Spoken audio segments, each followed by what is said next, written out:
ମୁଁ ନିଜେ ଜାଣିନି, ଶୋଇଥିଲି, ମୁଁ ଶୋଇ ପଡିଥିଲି। ଆଚ୍ଛା।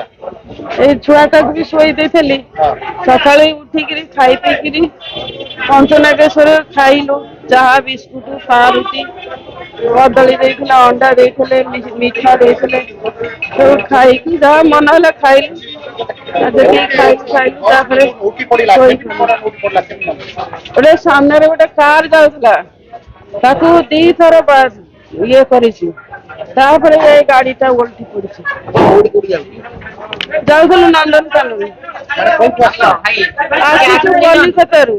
ମୁଁ ନିଜେ ଜାଣିନି, ଶୋଇଥିଲି, ମୁଁ ଶୋଇ ପଡିଥିଲି। ଆଚ୍ଛା। ଏଇ ଛୁଆଟାକୁ ବି ଶୋଇ ଦେଇଥିଲି। ସକାଳେ ଉଠିକିରି ଖାଇ ପିଇକିରି ପଞ୍ଚନାଗେଶ୍ୱର ଖାଇଲୁ। ଚାହା ବିସ୍କୁଟ ପାଉଁରୁଟି କଦଳୀ ଦେଇଥିଲେ, ଅଣ୍ଡା ଦେଇଥିଲେ, ମିଠା ଦେଇଥିଲେ, ସବୁ ଖାଇକି ଯାହା ମନ ହେଲା ଖାଇଲୁ। ଯେତିକି ଖାଇଲୁ ତାପରେ ଉଠି ପଡିଲା କେମିତି ଶୋଇପଡିଲୁ। କଣ ଉଠି ପଡିଲା କେମିତି? ଗୋଟେ ସାମ୍ନାରେ ଗୋଟେ କାର ଯାଉଥିଲା, ତାକୁ ଦିଥର ଇଏ କରିଛି, ତାପରେ ଏ ଗାଡି ଟା ଓଲଟି ପଡିଛି। କୋଉଠି କୋଉଠି ଯାଉଥିଲେ? ଯାଉଥିଲୁ ନନ୍ଦନକାନନ। ମାନେ କୋଉଠୁ ଆସିଲା? ଆସିଛୁ କଲିକତାରୁ। ମୁଁ ନିଜେ ଜାଣିନି, ଶୋଇଥିଲି, ମୁଁ ଶୋଇ ପଡିଥିଲି। ଆଚ୍ଛା। ଏଇ ଛୁଆଟାକୁ ବି ଶୋଇ ଦେଇଥିଲି। ସକାଳେ ଉଠିକିରି ଖାଇ ପିଇକିରି ପଞ୍ଚନାଗେଶ୍ୱର ଖାଇଲୁ।